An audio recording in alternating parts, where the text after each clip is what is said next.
Good morning. ഈ പുതിയ പ്രഭാതത്തിനായി ദൈവത്തെ സ്തുതിക്കുന്ന ഈ രാവിലെ സമയം ഉൽപ്പത്തി പുസ്തകം 45 അധ്യായം അതിൻ്റെ 5 വാക്യം ഒന്ന് വായിക്കട്ടെ. നിങ്ങളുടെ സഹോദരൻ ജോസഫ് ആകുന്നു ഞാൻ. എന്നെ ഇവിടെ വിറ്റതുകൊണ്ട് നിങ്ങൾ വ്യസനിക്കേണ്ട, വിഷാദിക്കുകയും വേണ്ട. ജീവരക്ഷയ്ക്കായി ദൈവം എന്നെ നിങ്ങൾക്ക് മുൻപേ അയച്ചതാകും. ത്തോട് ചേർന്ന് 7 വാക്യം, ഭൂമിയിൽ നിങ്ങൾക്ക് സന്തതി ശേഷിക്കേണ്ടതിനും വലിയൊരു രക്ഷയാൽ നിങ്ങളുടെ ജീവനെ രക്ഷിക്കേണ്ടതിനും ദൈവം എന്നെ നിങ്ങൾക്ക് മുൻപേ അയച്ചിരിക്കുന്നു. അടുത്ത വാക്യം കൂടെ, ആകയാൽ നിങ്ങളല്ല, ദൈവമത്രേ എന്നെ ഇവിടെ അയച്ചിരിക്കുന്നു. ജോസഫിന് തന്നെക്കുറിച്ചുള്ള, തൻ്റെ ജീവിതത്തിൽ സംഭവിക്കുന്ന കാര്യങ്ങളെക്കുറിച്ചുള്ള വ്യക്തമായ കാഴ്ചപ്പാടാണ് ഇവിടെ രേഖപ്പെടുത്തിയിരിക്കുന്നത്. വെറും 17 വയസ്സുള്ള ഒരു ബാലനെ ആ സഹോദരന്മാരുടെ ക്ഷേമം അന്വേഷിക്കുവാനായി കടന്നു ചെന്ന അവനെ ആ സഹോദരന്മാരൊക്കെ ചതിച്ച് അവനെ വല്ലാത്ത പ്രതിസന്ധിയിലാക്കി. അവനെ ഇസ്മായേലിയ കച്ചവടക്കാർക്ക് വിറ്റു.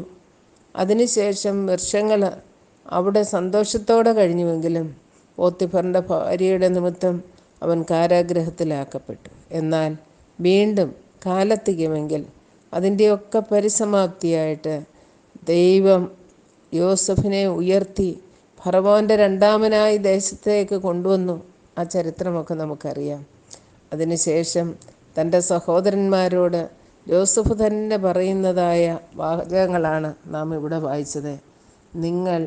ഞാൻ ജോസഫാകുന്നു, എന്നെ ഇവിടെ വിറ്റതുകൊണ്ട് നിങ്ങൾ വ്യസനിക്കേണ്ട, വിഷാദിക്കുകയും വേണ്ട. ജീവരക്ഷയ്ക്കായി ദൈവം എന്നെ നിങ്ങൾക്ക് മുൻപേ അയച്ചതാകുന്നു.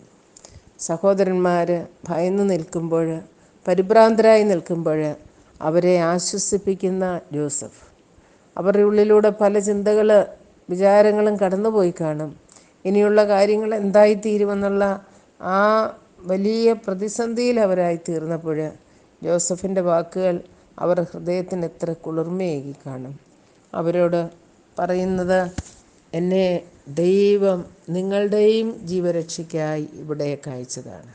ആ മനോഭാവം തൻ്റെ ജീവിതത്തിൽ സംഭവിച്ച അനുകൂലവും പ്രതികൂലവുമായ എല്ലാ സാഹചര്യങ്ങളുടെ മേലും ദൈവം നിയന്ത്രിക്കുന്നുണ്ട്. അവനറിയാതെയും അവൻ അനുവദിക്കാതെയും ഒന്നും സംഭവിക്കുന്നില്ല. അവന് പ്രത്യേകമായ ഉദ്ദേശങ്ങളുണ്ട് എന്നുള്ള വസ്തുതയാണ് ഇവിടെ ജോസഫ് രേഖപ്പെടുത്തിയിരിക്കുന്നത്. ദൈവമാണ് എനിക്കിങ്ങനെയൊരു സാഹചര്യം വന്നത്. ഞാൻ ഈ സ്ഥാനത്തേക്ക് കടന്നു വരുവാൻ തക്കവണ്ണം പല പ്രതിസന്ധികളിലൂടെ ഞാൻ കടന്നുപോയെങ്കിലും അതിനൊക്കെ ആത്യന്തികമായിട്ട് ദൈവപ്രവൃത്തി എന്നിലൂടെയും എൻ്റെ ജനത്തിനും വെളിപ്പെടുവാൻ തക്കവണ്ണം ദൈവം എന്നെ ഈ സ്ഥാനത്തേക്ക് കൂട്ടിക്കൊണ്ടുവന്നു.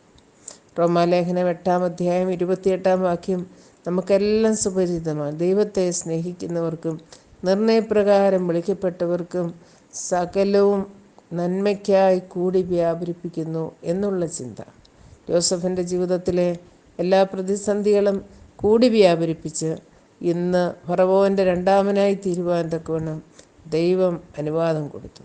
ന്യായമായും ഈ സമയത്ത് തൻ്റെ ശത്രുക്കളോടുള്ള തൻ്റെ സഹോദരന്മാരോടുള്ള പ്രതികാരത്തിന് അവന് മാനുഷികമായ നിലയിൽ തിരിഞ്ഞുവെന്ന് വന്നേക്കാം. എന്നാൽ അവിടെയൊക്കെ വ്യാപരിച്ച ദൈവകൃപ, ആ ദൈവികമായ സ്വഭാവം, ആ ക്ഷമ, ആ കരുതൽ നമുക്ക് കാണുവാനായി തീരും.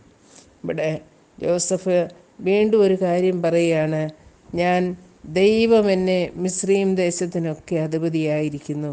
അതുകൊണ്ട് ദൈവമാണ് എന്നെ ഈ സ്ഥാനത്ത് കൊണ്ടുവന്നത്. ദൈവം നിങ്ങൾക്ക് മുൻപേ എന്നെ അയച്ചിരിക്കുകയാണ്.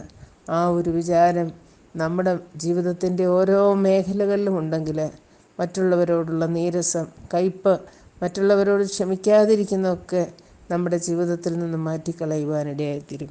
എന്ത് സംഭവിച്ചാലും അതിനൊക്കെ ദൈവമാണ് കാരണഭൂതൻ. അവനാണിതിനെ നിയന്ത്രിക്കുന്നത്. അവൻ്റെ അറിവോടെയാണിത് നടക്കുന്നത്. അത് നമ്മൾ പൂർണ്ണമായും ഉറയ്ക്കുന്നുവെങ്കിൽ മറ്റുള്ളവർക്ക് വേണ്ടി ആത്മാർത്ഥമായി കരുതുവാനും അവരെ സ്നേഹിക്കുവാനും അവരെ നേരായ പാതയിൽ നടത്തുവാനും നമ്മുടെ സാക്ഷ്യം അവരുടെ മുൻപാകെ ധൈര്യത്തോടെ പ്രസ്താവിക്കുവാനും അതിനായി ദൈവതിരുനാമം മഹത്വപ്പെടുവാനും ദൈവം ഇടയാക്കും.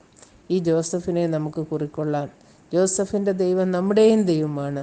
ജോസഫിനെ വഴി നടത്തിയവൻ നമ്മെയും ജീവപര്യന്തം നടത്തുവാൻ ശക്തനാണ്. അവന് നന്ദിയും സ്തുതിയും സ്തോത്രവും കരേറ്റി ഇന്ന് പകൽക്കാലം നമുക്ക് ജയത്തോടെ ജീവിക്കാം. ദൈവത്തിൻ്റെ പരിശുദ്ധാത്മാവ് അതിനായി നമ്മെ സഹായിക്കട്ടെ.